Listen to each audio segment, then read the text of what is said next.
So I was contemplating about coming on. I've been feeling like crap all day. Give me a second.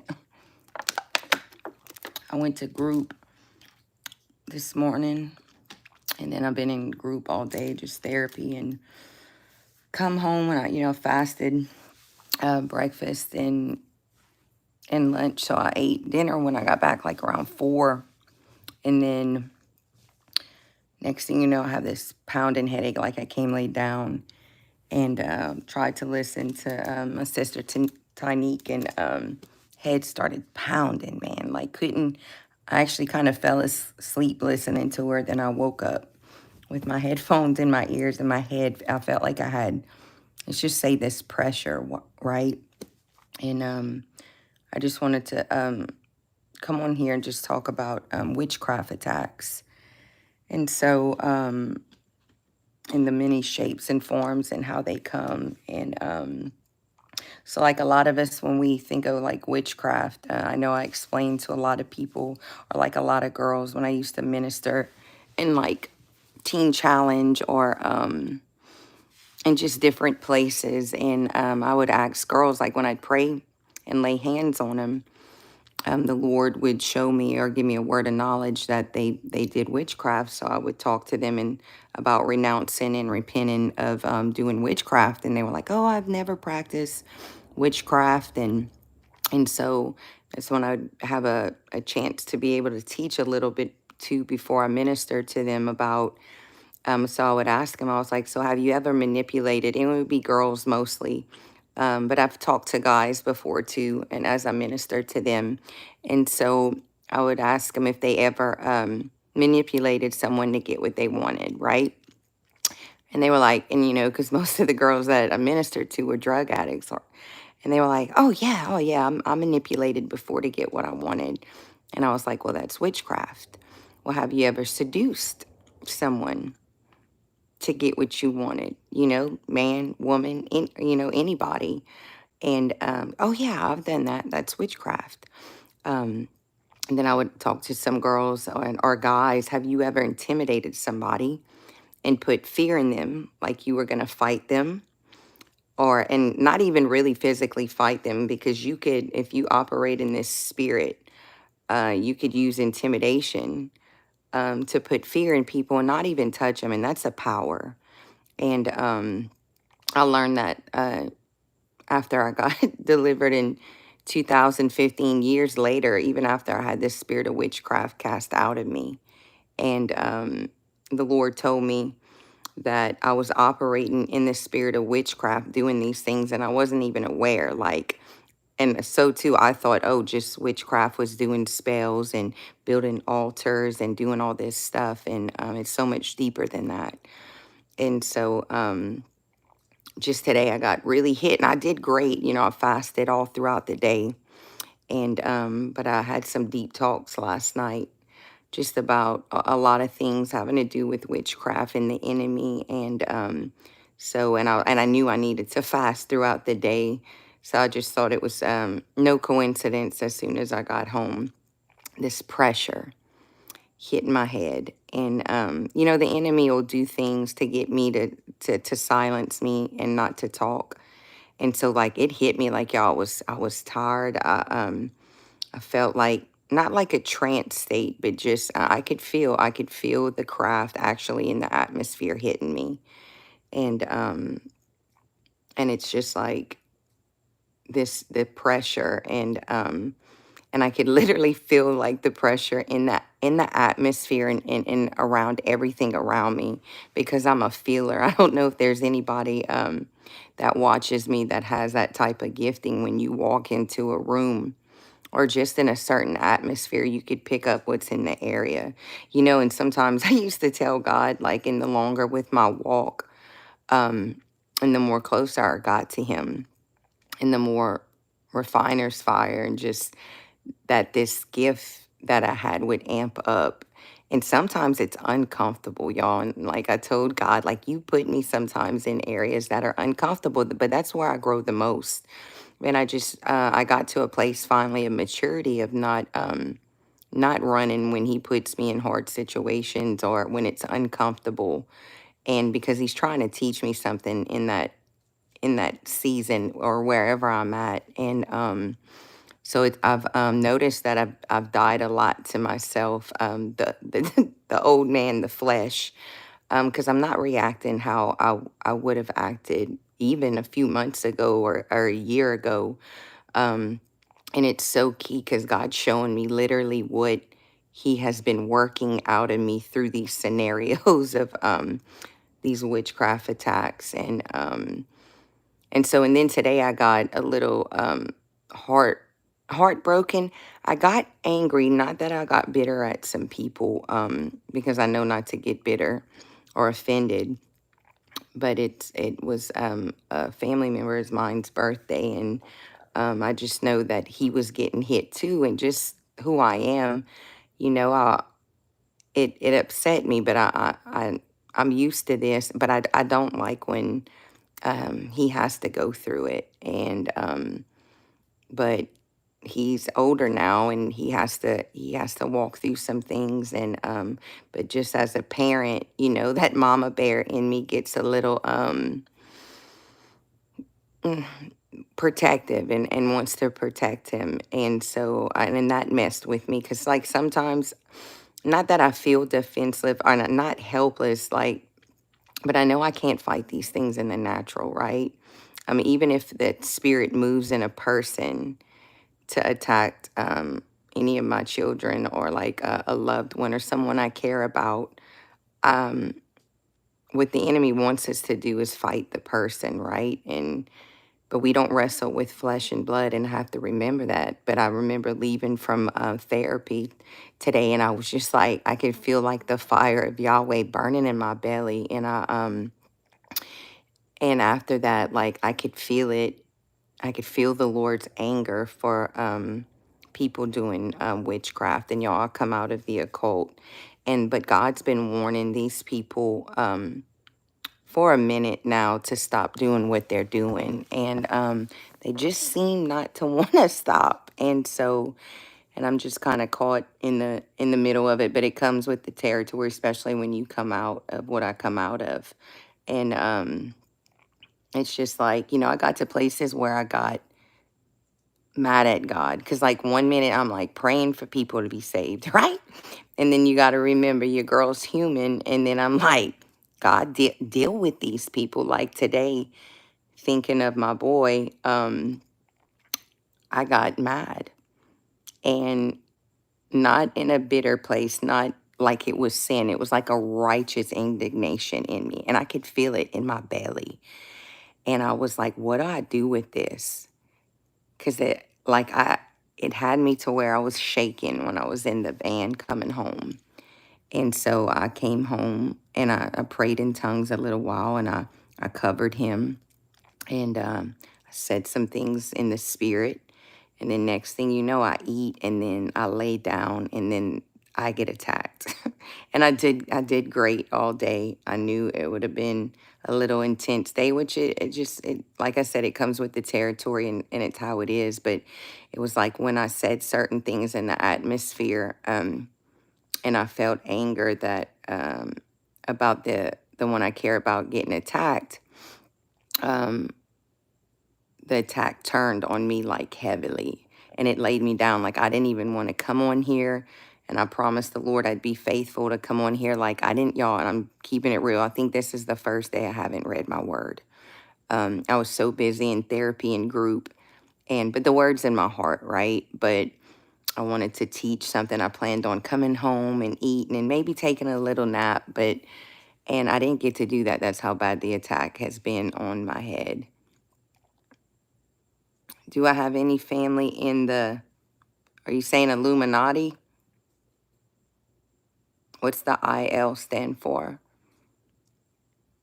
You talking about the Illuminati?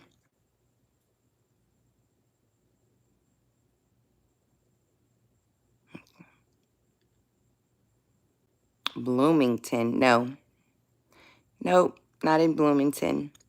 And so I was asking like God, you know, like when is this gonna stop? Because this has been going on all my life, and the Lord's been talking to me about the judgment coming.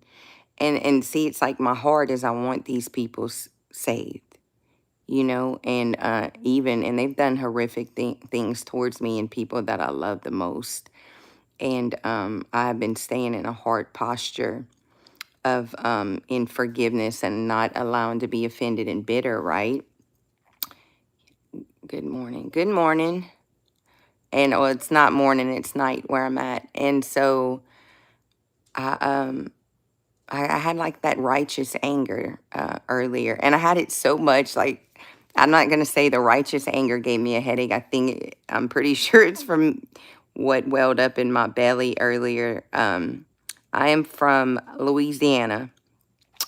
That it burned me up, and I prayed some things, and then I got hit. And so I'm just having to trust God, like even where I'm at in the place that I'm at. And y'all notice that that I struggled with trust.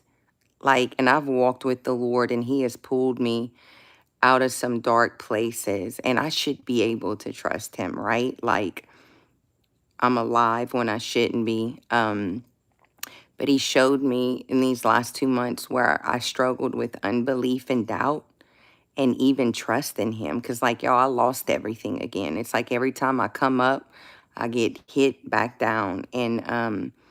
And it's like, Lord, your word says you're a provider. Lord, your word says you're going to protect me. And I've been doing everything right to the best of my ability. I'm human, but prayer, fasting, staying in my word, staying in the secret place, being nice to those who hate me, not getting offended to those that jab me. Like, I'm working hard out here, and it gets weary sometimes. And then when you're in the season of being in the cave and hidden, but you're not hidden, like you're around people, but you're still like in seclusion away with the Lord, and feeling like sometimes you're by yourself. I really don't I don't talk to none of my old friends, not even in ministry. And if I do, it's only on YouTube, like people that I'm close to, or like people that teach or pray for me that I'm close to on the internet, y'all. Like, and I just want to say shout out to YouTube for the ones that have prayed for me when I lost people in the church, and or I'm not talking or rolling with the people that I used to roll with. And I almost felt like at one point the enemy was isolating me, and just accusing me of all these things. And yeah, I wasn't perfect, and I slipped and went back to drugs because I got angry in a season. And but then I was having witches and warlocks doing spell work on me to get me to use again, and I've just been in this vicious cycle. And but I'm not gonna just blame them, because I come into agreement with this. I want to call it crap, but it's the craft. And but it's like, God, I trust you, and I'm standing. But to be vulnerable sometimes, I get weak. Not lonely in a sense of like a relationship, but just like companions that I know that are ride or die, and have my back like I would someone that I care about in the natural. But he came to show me, like, Elizabeth, there are people that have your back even though you don't see them. Like, and I'm not just talking about angels, because I know they're there, right? But I'm talking about, I know there's people that cover me in prayer. And I just think it's neat how the Lord led me to YouTube and years ago to start watching people teaching. But it was last year when I first started the channel, but I stopped and I gave up, y'all, because the enemy didn't want me coming on here speaking truth, and especially out of the things that I was delivered out of, and because of all the things that I know. And I know a lot, and I'm called to expose and to equip, and they don't like that. So they come at me every which way. And so I'm just in a season of, in my waiting season, and trusting in the Lord that he's gonna provide for me. Um, and I don't just spend time with him for like his hand. I spend time with him for his face. Like, I love being in the presence of the Lord. But when we're in the world, like, we need like finances and stuff like that. And so it's just like in this season, he's like, Elizabeth, baby girl, I got you. And he's trusting, he's testing my faith, y'all, like, because he does that. We could talk all this talk and but does our actions line up with what's coming out of our mouth? And so I just got a little frustrated earlier during the afternoon. Like I get tired of getting hit. And I think of like Elijah, when he got depressed and ran and went hide himself. And I'm not doing that. I mean, yeah, I stay in my room and I stay with him and in the word because I have to, because of what I come out of and because we're in a war.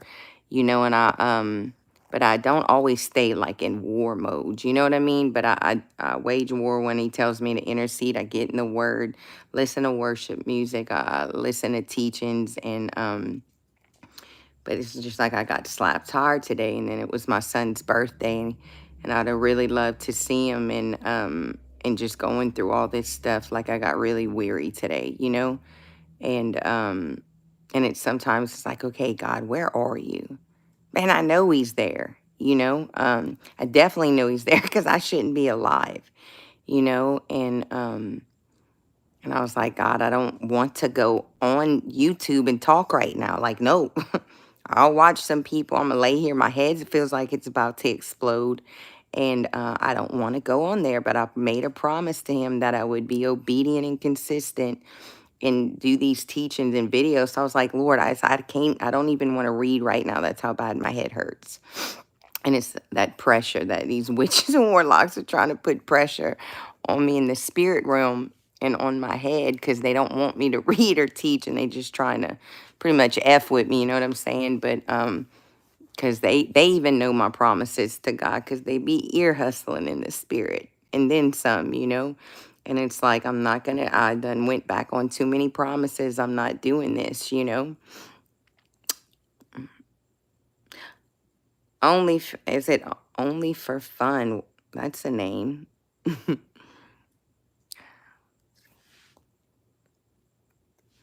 So yeah, and like even just talking about it now, I could, so I just rebuke all witchcraft in the name of Jesus because I could just feel it really pressing on my head, and but I just like wanted to share, that witchcraft it ain't only spells out of a book. It ain't only altars. It ain't, you could operate in the spirit of witchcraft without like being in a coven or doing tarot cards or spell books or doing black magic, graveyard magic, and all this satanic stuff. Like you could operate in a spirit of witchcraft if you manipulate, if you seduce, if you cause intimidation or fear and domination. Like this spirit is it's very aggressive, and it's not just all the black robes and all that. Now that's a whole nother level of it. But and it would blow a lot of girls' mind, and even blew my mind when the Lord told me, Elizabeth, you didn't have to read a book or do all these things. You walked in it, and you had a spirit of witchcraft. You walked in this stuff naturally, and this is out when I was in my addiction and came out of the coven. And so it's very eye-opening, that I noticed, like, even kids do it. Like, we learn it very young how to manipulate. Like, when a baby wants their bottle or even a candy or some food, I've seen them throw themselves on the ground, crying and screaming, and then the parent gives them what they want. And what is that? It's manipulation, and it shows you how rampant these spirits are in the earth, and that they even move on children in a young age, or if they come from a bloodline of witchcraft. But and you don't even have to have like witches in your bloodline for that spirit to get on you as a child, and you begin to manipulate and to get what you want. So that really blew my mind when the Lord told me that. And so I just wanted to get on here a little minute. Like my head is it's pounding. I need to go put some music on and pray this away. But I wanted to be obedient and just at least come on here and say that it's not that I didn't want to come teach. I'm just really going through it right now. So if there's anybody watching that is a prayer warrior and not a devil or a witch or a warlock, pray for your girl.